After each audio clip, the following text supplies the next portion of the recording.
मुख्यमंत्री का नाम है ममता बनर्जी।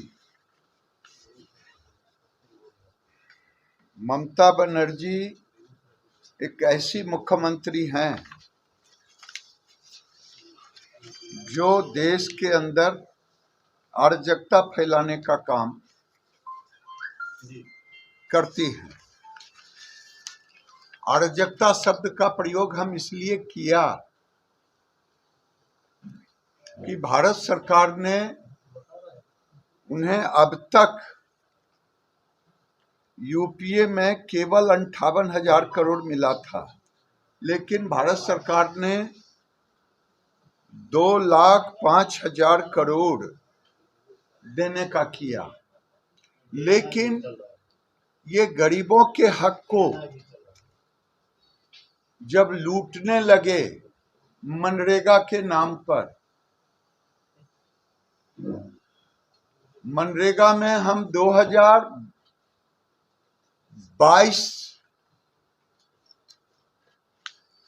के मार्च तक 54,000 करोड़ रुपया देने का काम किया, 54,150, जबकि यूपीए में केवल 14,000 करोड़ मिला था।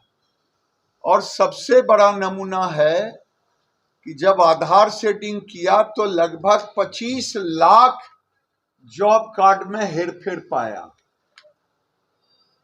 और ये 25 लाख मजदूरों के नाम पर पैसा गबन करते रही कि चोरी और सीनाजोरी। अब मुझे समय आ गया है कि इसकी जांच हम अब सीबीआई को सौंपना पड़ेगा। जिस ढंग से जांच में असहयोग, और अब तो 25 लाख जॉब कार्ड अपने आप में एक जांच का विषय बन चुका है। आज वो दिल्ली के कृषि भवन पर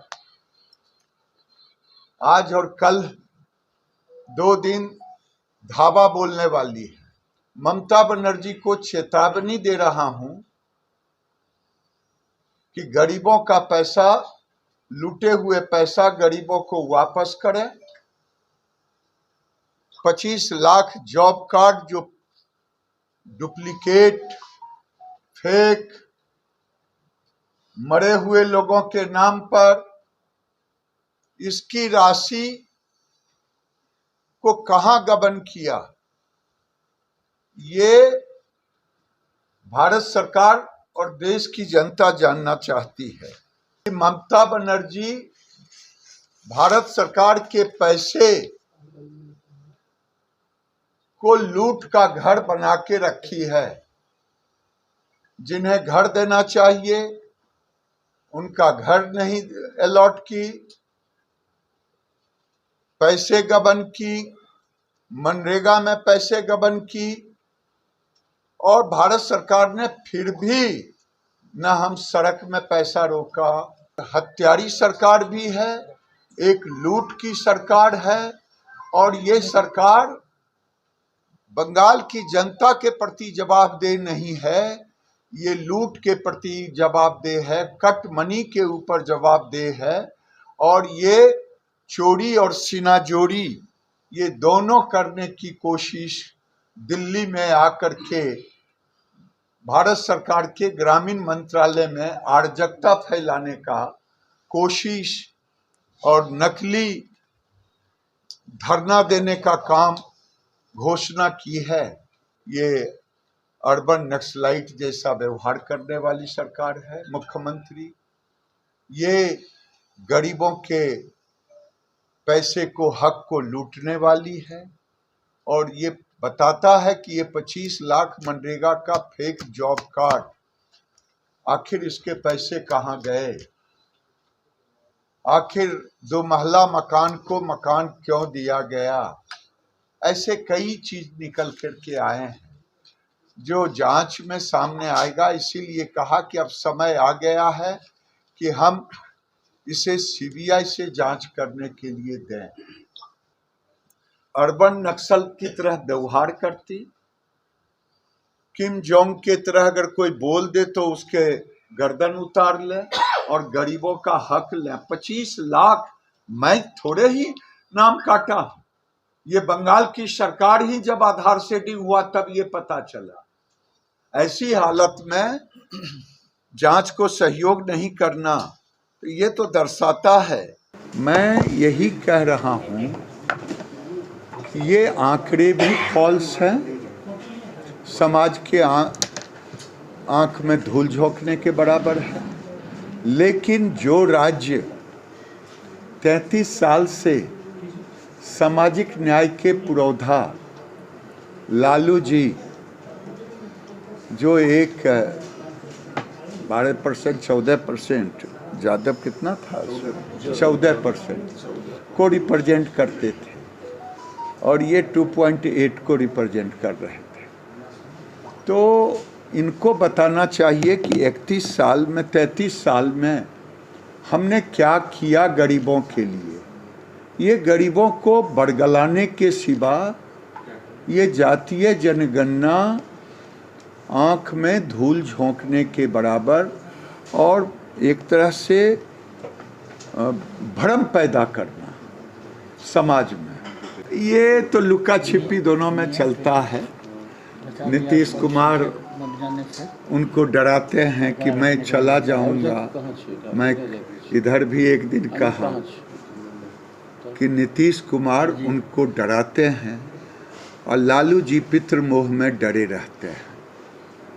कभी दीनदयाल जी के चित्र पर चले जाएंगे, कभी अटल जी के। अटल जी का गुणगान करने वाले इस पहली बार याद आया, वो अटल जी के समाधि पर नहीं गए थे, वो लालू जी को याद कर रहे थे कि तुम ज़्यादा तंग करोगे तो मैं मैके चली जाऊंगी, तुम देखते रहिए।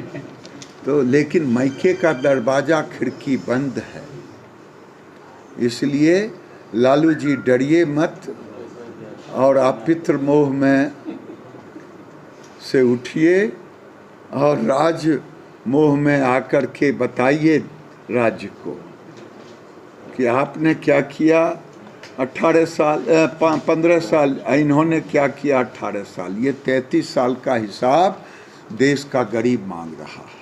मैं यही कह रहा हूँ कि ये आंकड़े भी फॉल्स हैं, समाज के आँख में धूल झोंकने के बराबर है। लेकिन जो राज्य 33 साल से सामाजिक न्याय के पुरोधा लालू जी, जो एक 12% 14%, यादव कितना था 14% को रिप्रेजेंट करते थे और ये 2.8 को रिप्रेजेंट कर रहे थे, तो इनको बताना चाहिए कि 31 साल में 33 साल में हमने क्या किया गरीबों के लिए। ये गरीबों को बरगलाने के सिवा ये जातीय जनगणना आँख में धूल झोंकने के बराबर और एक तरह से भ्रम पैदा करना समाज में। अगर मैं बार बार कहता हूँ कि इस राज्य का कोई कह दे कि कोई जगन्नाथ मिश्र 33 साल नहीं, कोई अभी डॉक्टर श्री कृष्ण सिंह नहीं जिंदा हैं, न चंद्रशेखर बाबू जिंदा हैं, अनुग्रह बाबू जिंदा हैं। तो ये आज समाज आज देश चांद पे जा रहा है। आज विज्ञान, पूरे दुनिया में विज्ञान के भरोसे लोग काम कर रहे हैं, हर क्षेत्र में विज्ञान तकनीक का है। और नीतीश कुमार और लालू जी एक तो जनगणना नहीं ठीक है और दूसरा आंख में धूल झोंक। 33 साल का रिपोर्ट कार्ड कौन देगा कि गरीबों के नाम पर मुख्यमंत्री बनने वाले लोग, आखिर 33 साल का रिपोर्ट कार्ड कौन देगा? किससे पूछा जाए? मैं ये लालू जी नीतीश जी से पूछता हूँ कि 33 साल क्या कोई कम होता है? अब किसको आप कह रहे हैं? ये केवल महज लोगों में भ्रम पैदा करना, अपने विफलताओं को छुपाना, यही है, इसके सिवा और कुछ नहीं। देखिए, राहुल गांधी क्या हैं उन्हें यही नहीं पता है। जो अपने दादाजी के मजार पर आज तक नहीं गया हो, वो सीजनल हिंदू बनता हो, विदेश में राहुल गांधी हिंदुओं को गाली देते हों कि मैंने ऋग्वेद पढ़ा, सामवेद पढ़ा और क्या क्या पढ़ा, लेकिन हिंदू कहीं नहीं सुना, कि कहाँ से हिंदू आ गया। ये कंफ्यूज्ड है। हिंदू वही हिंदू को मर्म को समझेगा जो हिंदू रहेगा और हिंदू में जिएगा। राहुल गांधी सीजनल हिंदू हैं, इसीलिए उन्हें कोई थ्योरी लिख के देता है, वो छाप देते हैं, छपवा लेते हैं। ये फिलॉसफी जो अखबार में उन्होंने दिया है, सागर में डूबते हैं, तो ये तो बोट के सागर में डूब रहे हैं।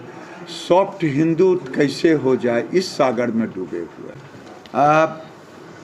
मैं समझता हूँ पहले तो ये जांच का विषय है कि जो लोग उस गांव में नहीं रहते थे उसका पैसा हम दें, ये मैं पूछना चाहता हूँ। हमने तो इसी के कारण रोका है कि जब तक जांच पूरा ना हो, जांच में सहयोग नहीं कर रहे, तो ज्यों-ज्यों पैसा रुकने पर ही 2 साल के बाद एटीआर दिया। इतना थेथर ये सरकार है। ये जो ठाकुर वाला है, मैंने पहले भी कहा है कि जब आरजेडी के कोई नेता कोई वक्तव्य देते हैं तो उनके सामने ले सकते हैं, हालांकि आपके लिए पुराना है। हाँ हाँ, तो उनके सामने लालू जी की आकृति होती है, और लालू जी की आकृति जब होती है